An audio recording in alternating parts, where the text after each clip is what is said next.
section, I want to finish with, we talked about STP, we talked about segmentation, we talked about targeting, and now I want to talk about positioning.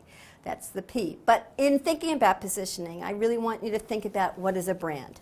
Because one of the most important aspects of a brand is brand positioning. It's also the positioning in the STP framework, but it's really the essence of the brand positioning.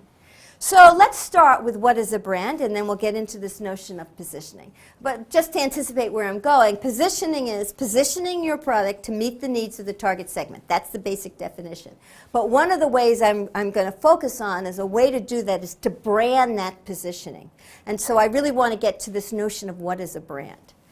Formally, a brand is just a trademark. If you have a brand, you want to legally protect your brand and trademark it. And that's, if you talk to lawyers about a brand, they'll talk about it as a trademark. But we as marketers know that a brand is way more than just the trademark. People have, in the past, talked about brand as a relationship or a contract, a promise of the company of certain specific benefits to the customer. So some kind of brand relationship or branded relationship. And so it's much more than just the trademark. It's a promise, it's consistency, it's benefits, it's what you come to expect from a brand. And that's been the traditional definition of what a brand is. In today's world, a brand is a little bit bigger than that. Because we mentioned before, this is a connected community, and customers are talking to other customers. Really, what a brand is, in the real definition of a brand, is whatever the customer thinks it is.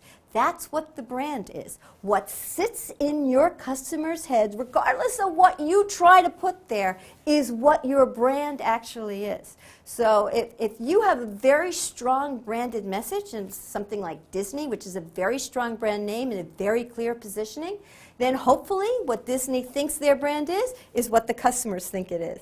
But if your message is not so clear, and you want your brand to mean something, but what the customers think is something different, guess who wins? It's the customers. That's what your brand is, what sits in the customer's head.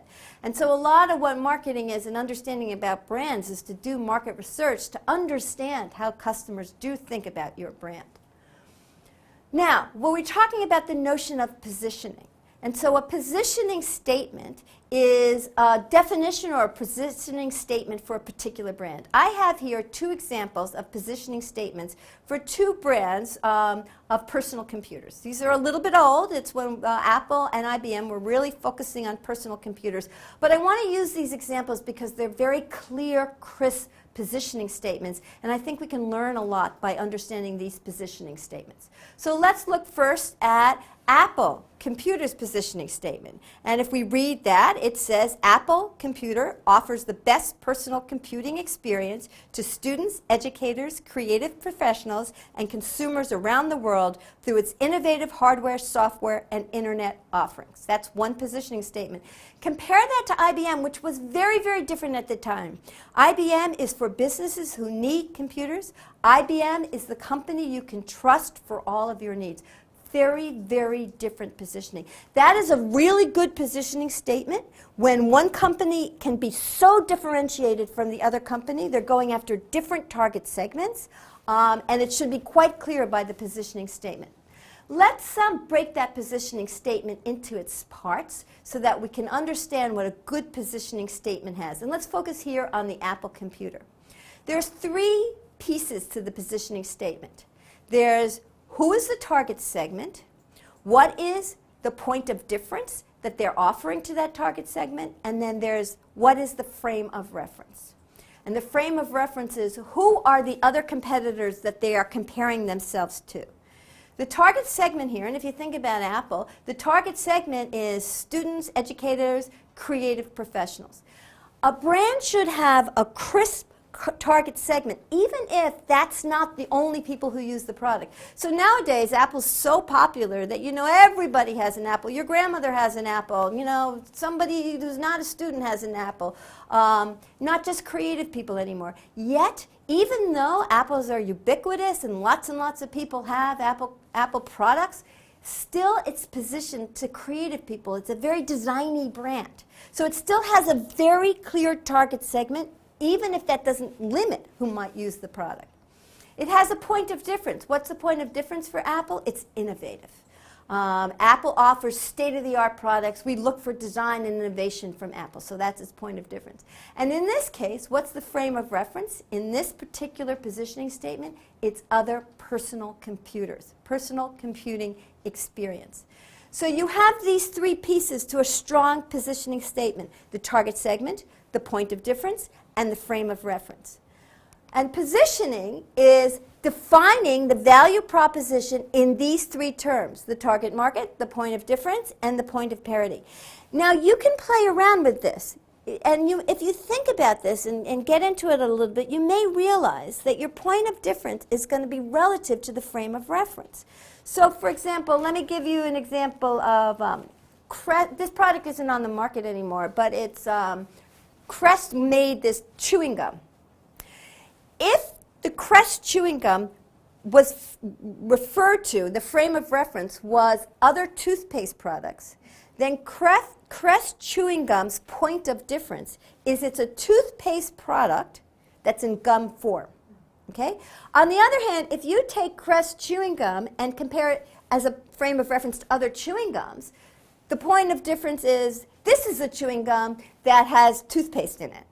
So these two things go together, and part of the art of coming up with a good positioning is figuring out who's the right target market to go after, and also what's the frame of reference and what's going to be your point of difference. And playing around with those two pieces is a lot of the art of positioning. Very important concept, but you really need to understand these three ideas: target marketing, point of difference, and frame of reference or point of parity. And what you're going to do is, once you decide on your positioning statement, you use all of the elements of the marketing mix that we've already talked about: product, price, promotion, and place, to position your product to meet the needs of the target segment. And positioning should be clear and simple and focus on a few key benefits. Sometimes people talk about this as a unique selling proposition. The position must be defensible, so you want to take a positioning that you own and that other people can't copy very easily. And the really important thing is you cannot be everything to everyone. If you do that, you have no position. You must make choices. You must focus. You must choose a target segment. You must choose a point of difference. You must choose a frame of reference to have a clear positioning. Because if you try to be everything, you're going to end up being lukewarm tea, and that is not a good brand positioning. Positioning, once you have the good brand positioning, that should determine what products you develop. And positioning is a strategic idea.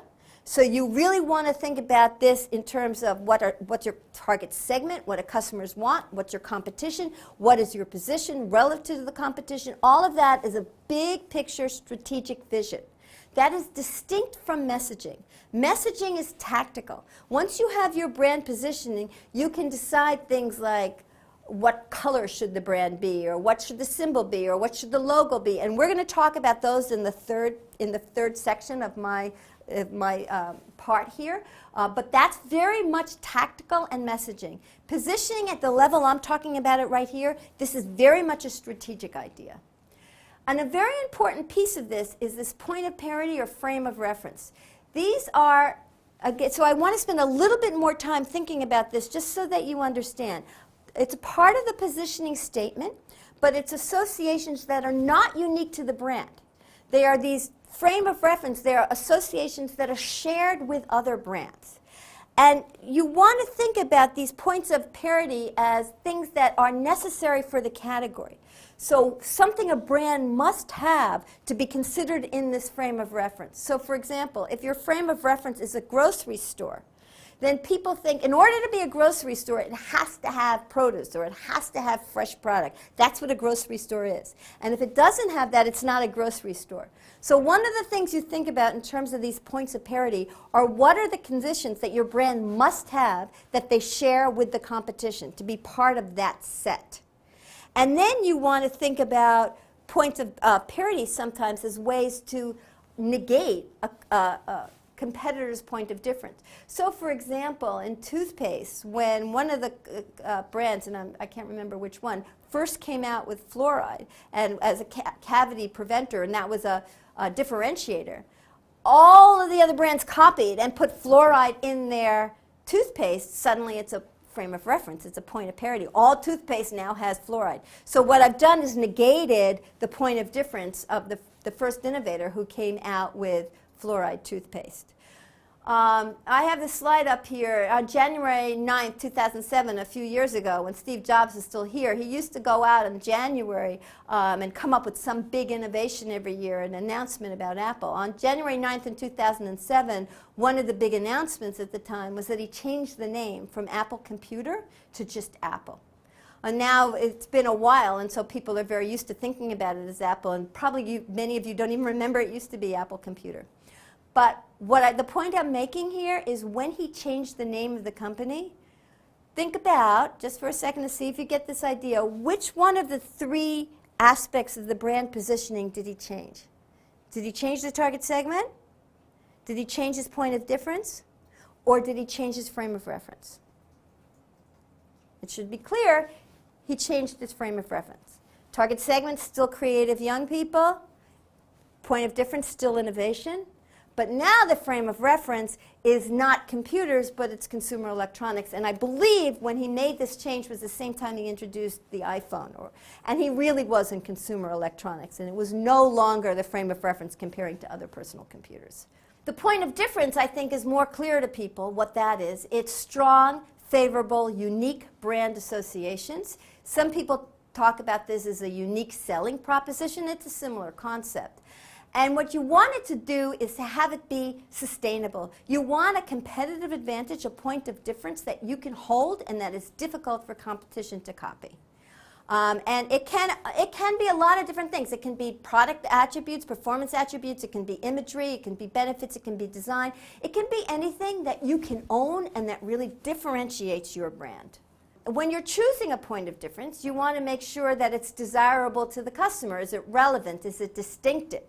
You also want to make sure that you can deliver these things. Don't overpromise. Don't say something that's not feasible, that's not sustainable. So in choosing a point of difference, it's very, very critical. It's probably going to be the reason people choose your brand, but you've got to make sure it's important and that you can deliver on that criteria.